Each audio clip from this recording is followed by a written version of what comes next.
We're talking about a new psychology for a new world.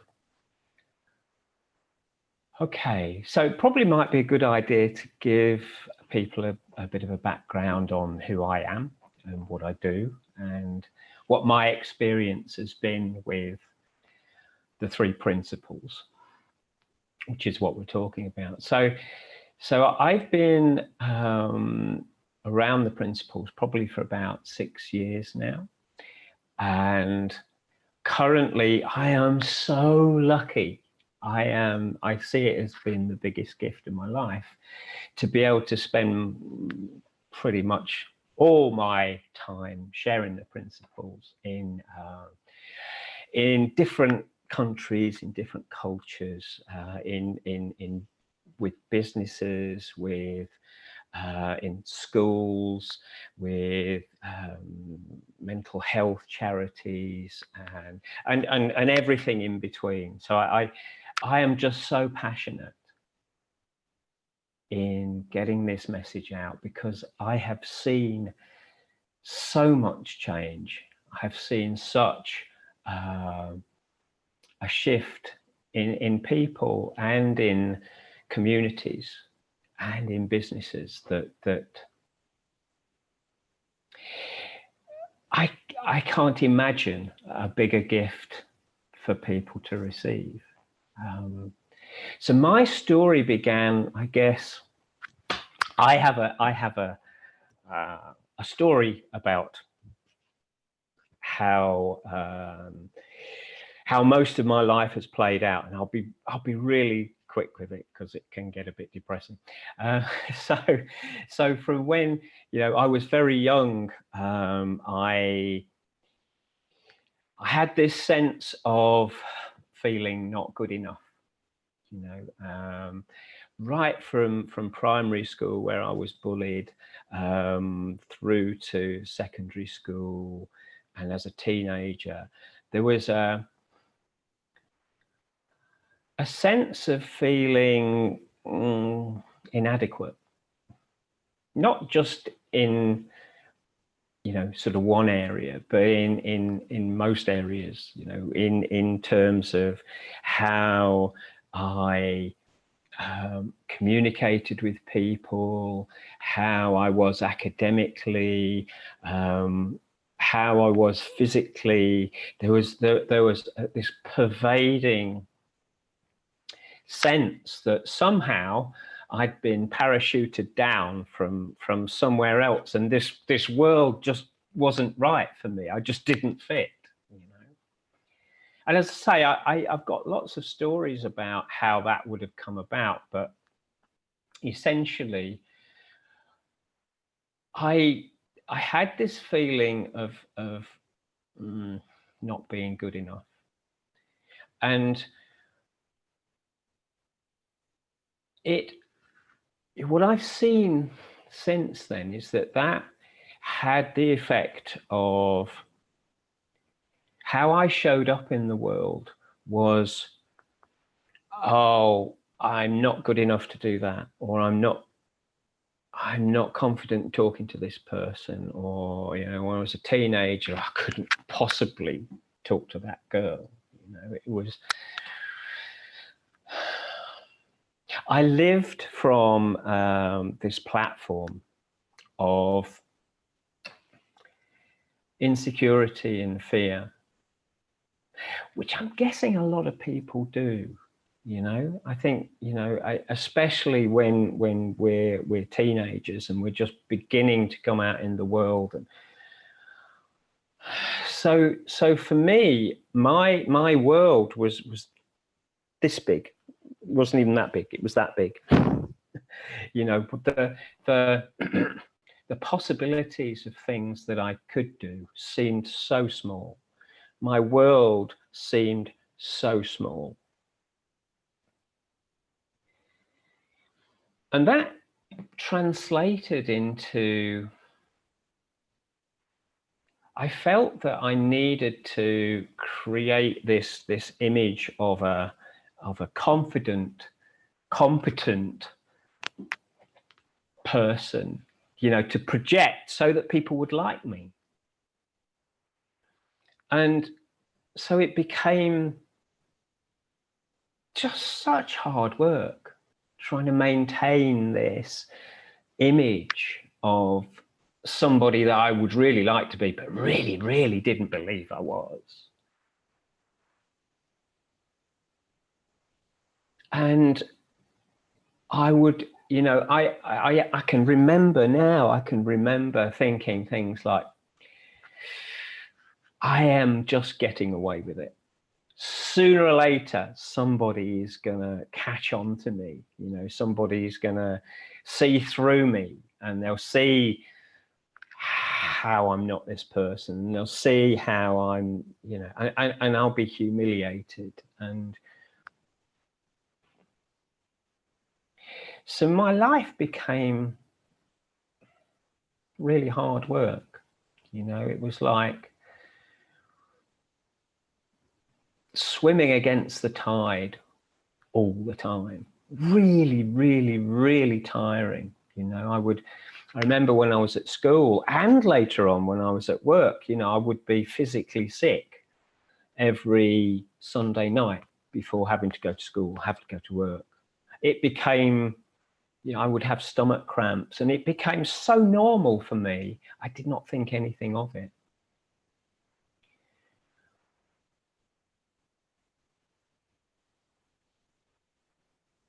So I lived with this, I'm going to say low-level anxiety. It was like a feeling of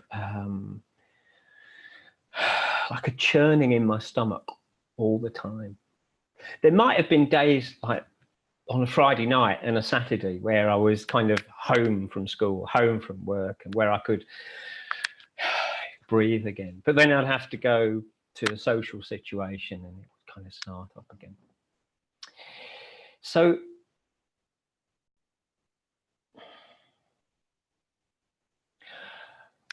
many, many, many years later, I looked into different psychologies. I became a seeker, if you like, but I looked into mental health, and I looked into areas that I could try and help myself, try and fix myself, because I saw myself as being entirely broken. And so I did courses in NLP and CBT, and there were so many three-letter acronyms.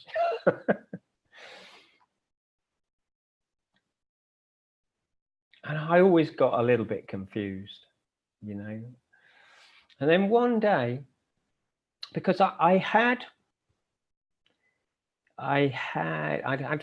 was, when I left school and I went to college, after college, I started in like corporate business. And now this was the interesting thing, okay? This was the interesting thing, is that I went into corporate business and I did okay, you know, and then I was a musician as well, and at some point I was a professional musician for a little while, and I was okay, you know. And then I began a business, and then I began another business, and they did okay. Now, I never saw that. I was so self-conscious of my own failure that everything that went right, it didn't compute. You know, I only ever focused on the stuff that I did wrong.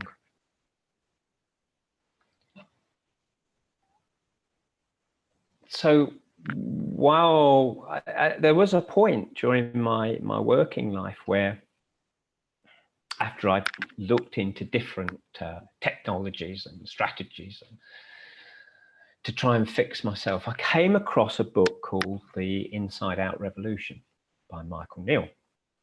And I read the book about 3 times, thought, there's something really cool in here, but I don't understand it. I don't know what it is, but I know it's cool.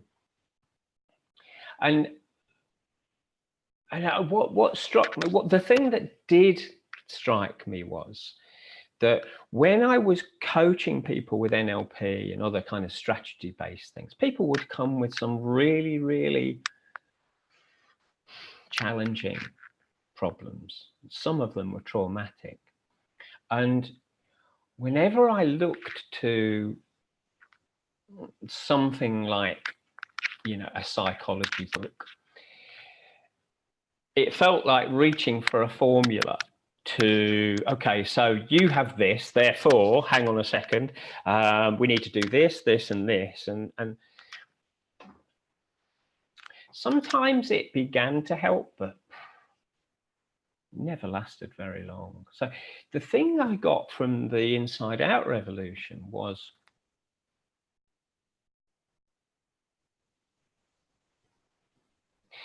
to show up, like to be with somebody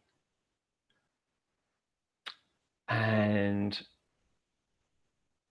listen really deeply to them, and as much as possible not have anything going on in your head like, okay, how am I doing, and you know, when does this finish, and oh no, I'm not doing very well, and they don't seem to be. It was to just not pay attention to that. And so while I was doing this NLP thing, the course, and coaching these people, I gave up on the formulas, bit naughty, and just sat with people, just sat with them.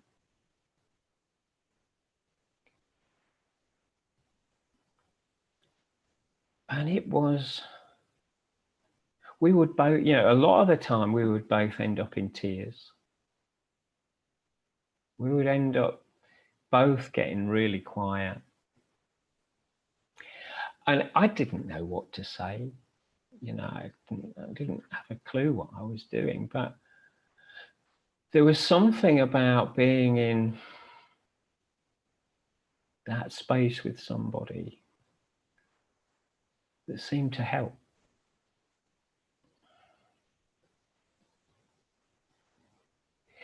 So I thought I'd find out a little bit more about this three principles stuff. And to cut a long story short, I had part of the gift of understanding how the mind works is that when we get quiet enough and we listen for our intuition, we listen for our internal guidance system rather than our mind trying to figure it out through the insecurity and the fear. When we go below the fear and the insecurity, and we find this place that I found when I was talking to these people, we hear guidance, you know, we hear wisdom. And what I heard, the first realization that I had that really blew my head off was,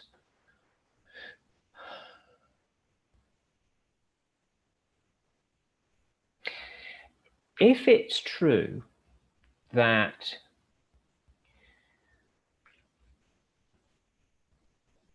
we are experiencing thought, we're experiencing the principle of thought in each moment and nothing else. If we're only ever feeling our thinking, and our thinking isn't really real, it's kind of only there for as long as we want to hang on to it, and then it kind of disappears. I saw that this person who was inadequate, this person that was not good enough, this person that could never compare himself to his peers because he always came up short,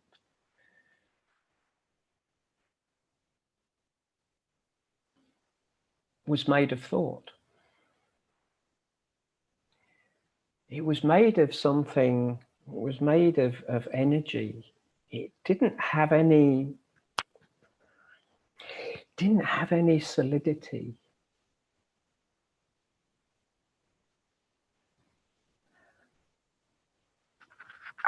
You know, that was such a huge relief for me, because I'd carried this weight of this person who I really, really, really didn't like for 50 odd years. And I had to make up this image of a person that I wanted people to see. And that was another weight. All of a sudden, I began to see that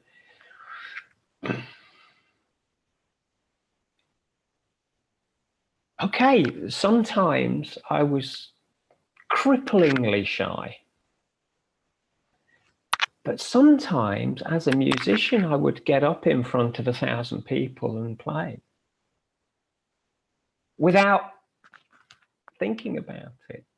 It was my comfort zone, you know, it wasn't something that required confidence as far as I was concerned. You know, there were, I saw that I thought I was an abject failure in every part of life, but somewhere along the way, I'd managed to pass exams. I'd failed some as well, but I managed to have a successful career in business. I managed to create successful businesses. And like I was saying before, I only ever focused on the one thing that I got wrong out of the 9 things that I got right.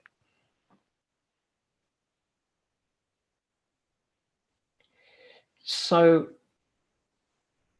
seeing that kind of changed everything for me. I always felt that I couldn't show people who I was. I couldn't be vulnerable. I couldn't be sensitive. And what I saw was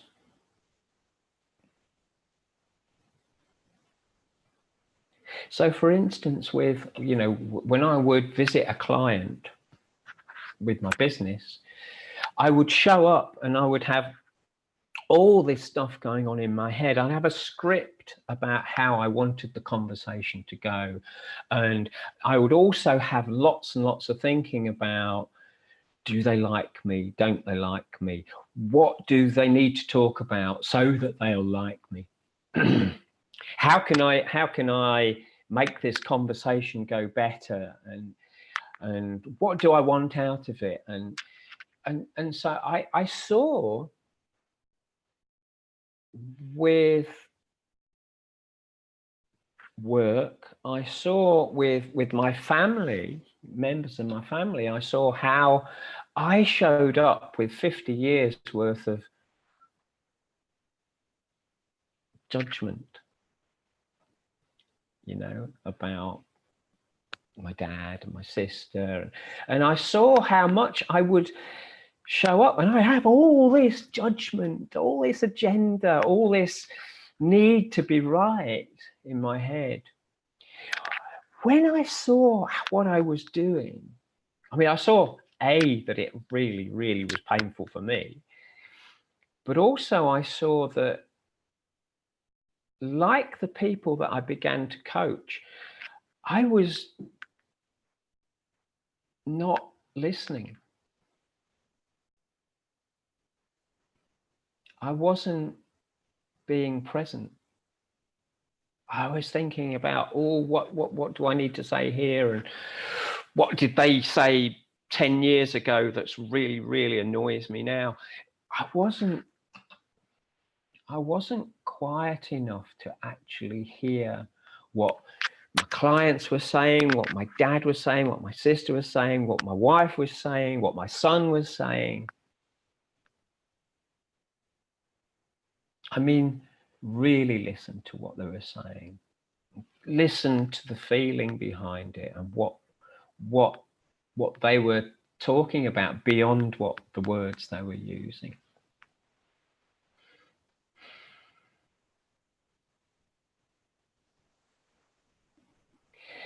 So when I made that connection,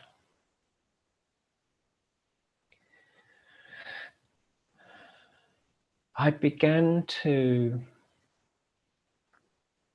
look into what it is that's underneath our thinking, that is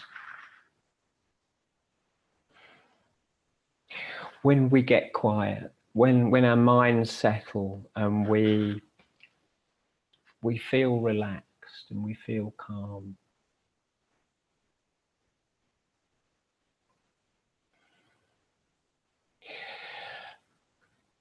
And what I learned was a combination of being in the conversation that we're having now and seeing it for myself.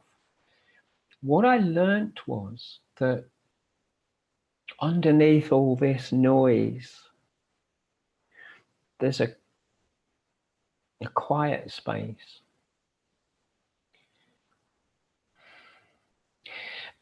And in that space, it's I've seen it in everybody.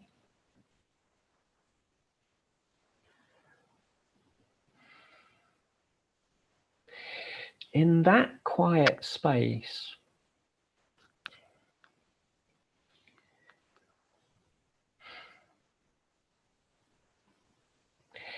there is immense peace. And there is immense love.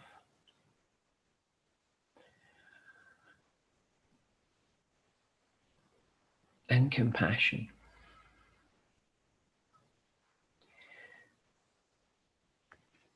Not only that, but there is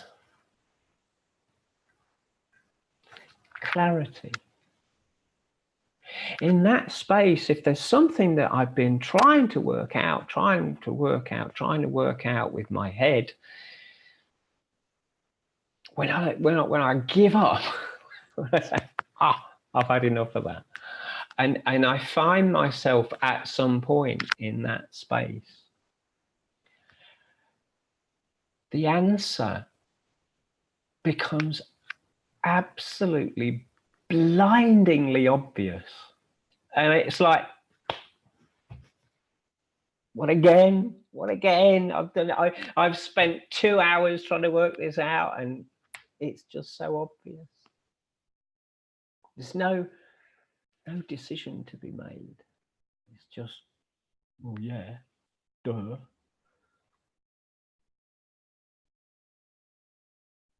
And in that space,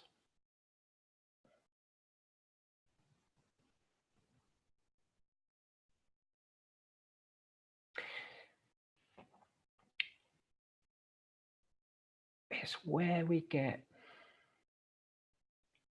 really engaged with things, you know, where, I don't know, I might be doing making a birthday card.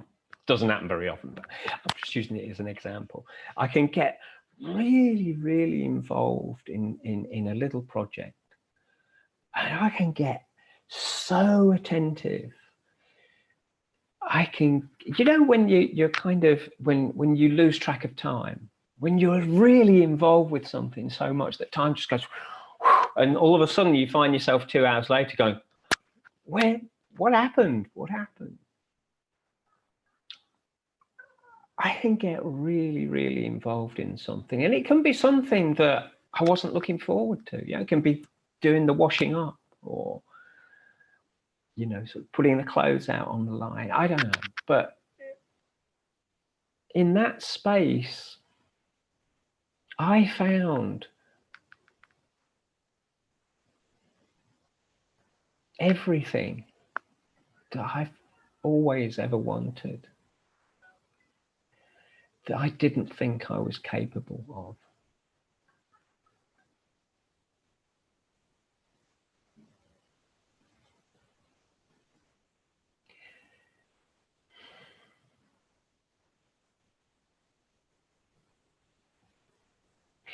Now, I don't know if this is true, but it feels really true to me. But that space,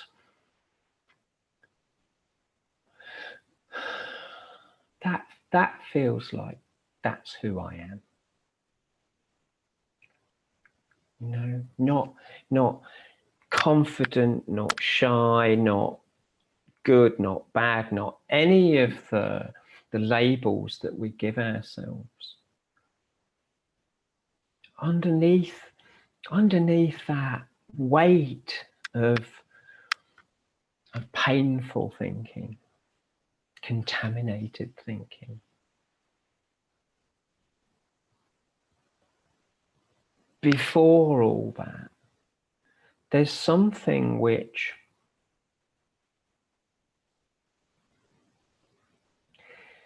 never goes away. You know, we sometimes, you know, we feel angry, we feel sad, and it comes and it goes, and you know that we, when it's there, we kind of say, oh, I'm a sad person, or I'm a depressed person, I'm an angry person. We always identify ourselves with what is always coming and going.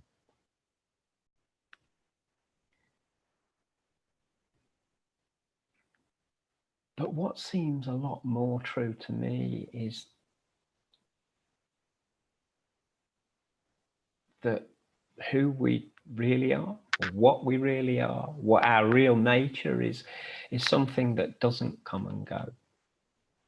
It's something that is always there underneath this,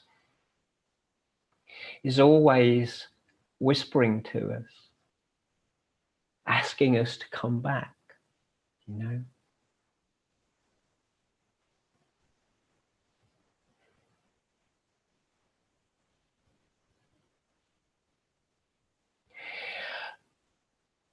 And so what I do for a living is I get to talk to people about that space, you know, and I get to talk to people about the noise. And to put it very simply, when we get a sense of that space that I'll call home,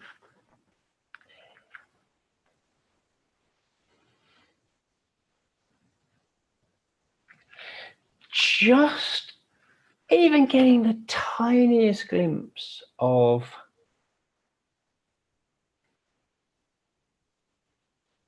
when we're at home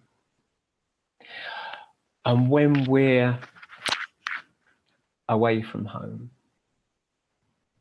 just having an idea of a calibration of where we are. If we notice, if we observe that we're away from home, that we're in an uncomfortable feeling, that we're fighting with our thoughts, trying to work it out. Once we just get a glimpse of that isn't us.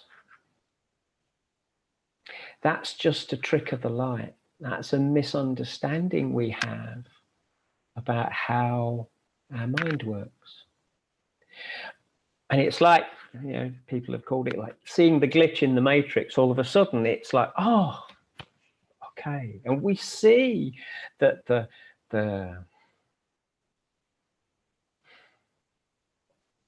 suffering that's being caused is not being caused by anything outside of us. We just get a glimpse of the fact that it's, oh, right, I'm lost. I'm lost in thought again. I'm being gripped. I'm making significance and meaning out of whatever happens to be going through my head. I'm kind of inviting it in for tea and giving it a big hug and saying, yeah, you're real.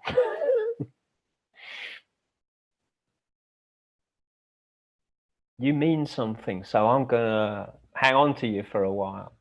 When we see that that's what we're doing, and what that does is then we see ourselves hitting ourselves over that. We're doing it to ourselves.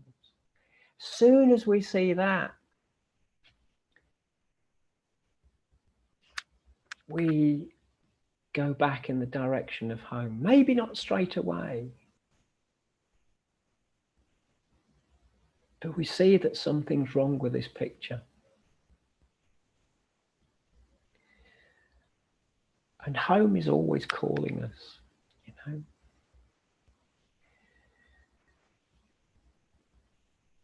So what I would love, my son is 21 now. I would love everybody to see is that we're not who we think we are.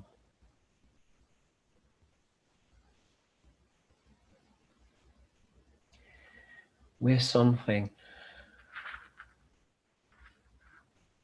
so much bigger.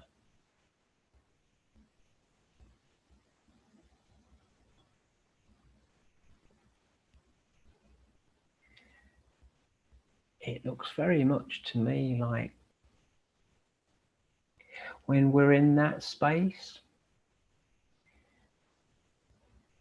we are love.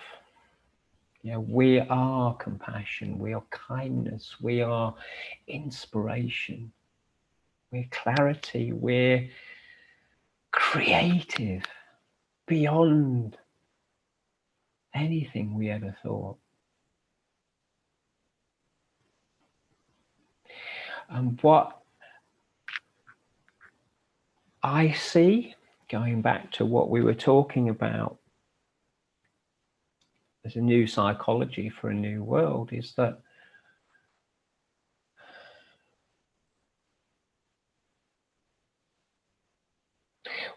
we don't need to be a 3 principles practitioner or a 3 principles coach. What I see is that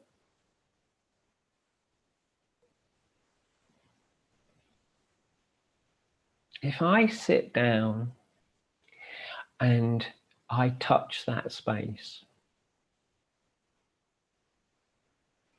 and I don't pay attention to the judgment or the agenda or criticism or whatever it is in my head, if I just be with somebody, then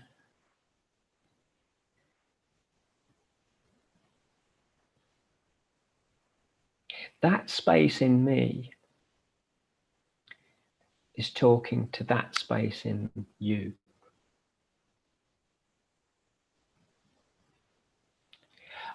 I see this every day. There's something wakes up in people and they recognize it. They feel it really, really strongly. Sometimes people do their best to override it. But that space, when we're talking from there, no matter what we're talking about,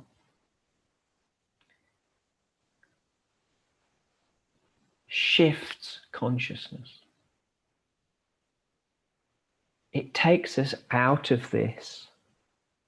You know, when I've got this and somebody else has got that, and it's, I call it my crap, you know. If my crap is talking to another person's crap, it kind of cancels it out and we don't get anywhere, and it's really difficult. But when we talk from this place, it touches people because they get to see who they are. They get to see what they are. They get to experience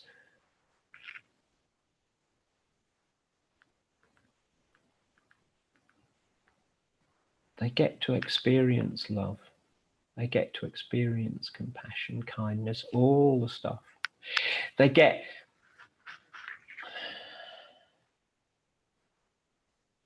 We don't take them home, but they get to see home. They get to recognize it.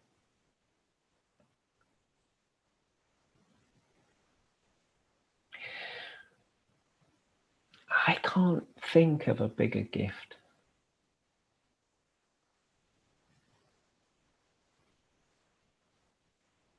So I get to see some cool stuff when I'm working.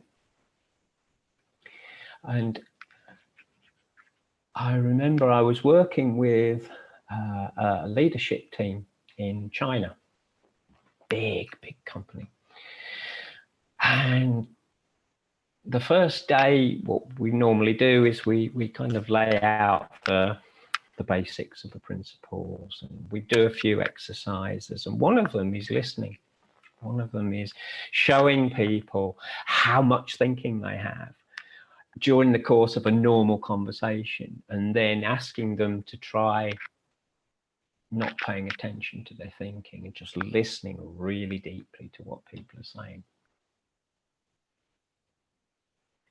So first day came and went. There are people looking really confused, as they normally do first day. And then they came back for the second day, and we were kind of asking people, so what did you think? Did you see anything? Did you notice anything? And one guy put his hand up and he said, I don't know what you've done to me. So we kind of said, what's happened? And he said, well, I left here last night, he said, and he was a Chinese guy. He said, I hadn't got a clue what you were talking about. It just didn't make no sense to me whatsoever. He said, I was not going to come back today because I thought it was such a waste of time. Okay. He said, when I got home last night, he said, I got in the front door, and my 6-year-old boy was really being naughty. He was shouting and screaming, and he was throwing things around. He was a real nightmare. He said, and what we do, me and my wife, when my boy's in that tantrum kind of mood, is we sit him on the bottom step of the staircase, and he knows, you know, when that happens, he knows that he then has to hold out his hands, and we hit him, and then we pick him up and we take him to bed straight away. There's no you know, no dinner or anything. And so we said, so what happened when he was naughty? He said, well, he said, I picked him up and I put him on the bottom step, and he held out his hands, and I went to hit him, he said, and I couldn't. He said, in that moment, it just didn't make sense. He said, so what we did was, my son said, why didn't you hit me? So we had a conversation about why we don't like him to shout and scream and run around, and how it's dangerous for him and his mum. And he said, and we had dinner, and then we took him to bed and read him a story, and he said it was completely different to how it has been for the last 2 or 3 years. He said, but we didn't talk about that yesterday. He said, what have you done to me?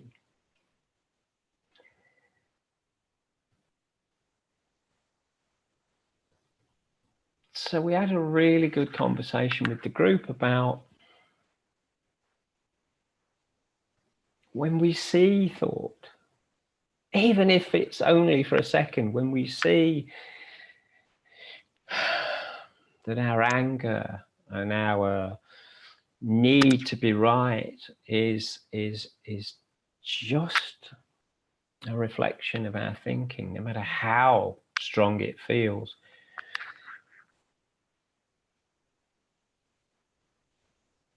When you just begin to see that glitch in the matrix, it doesn't make sense to take action on it.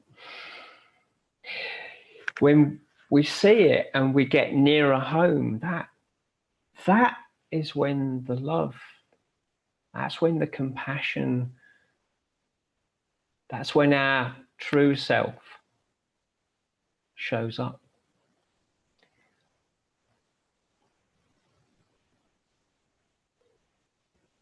And violence, aggression, in the face of love doesn't make sense.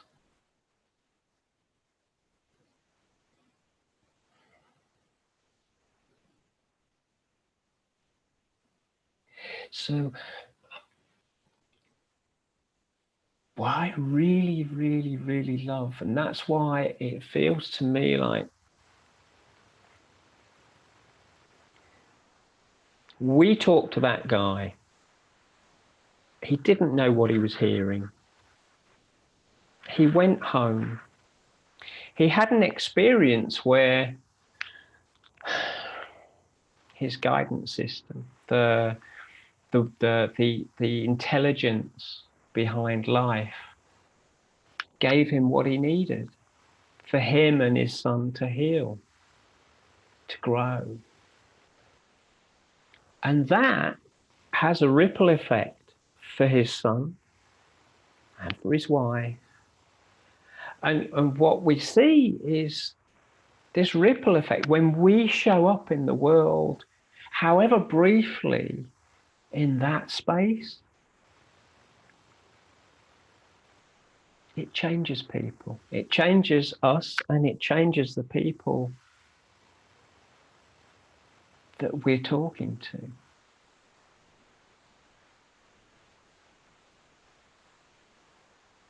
What I am so excited about is, can you imagine a world where we're all home? Or at least we know where home is, so we know when we're away from home. What a difference that would make.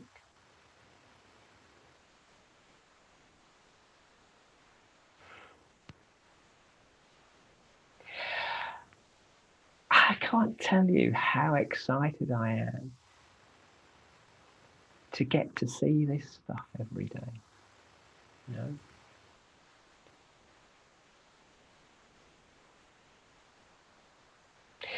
I'm really, really lucky because I get to mentor coaches who are training to be coaches in this, and I get to see them coaching other people, and I get to hear the ripples from the people that they've coached and from their families and friends, and it's exponential. There is a shift. We can't stop it.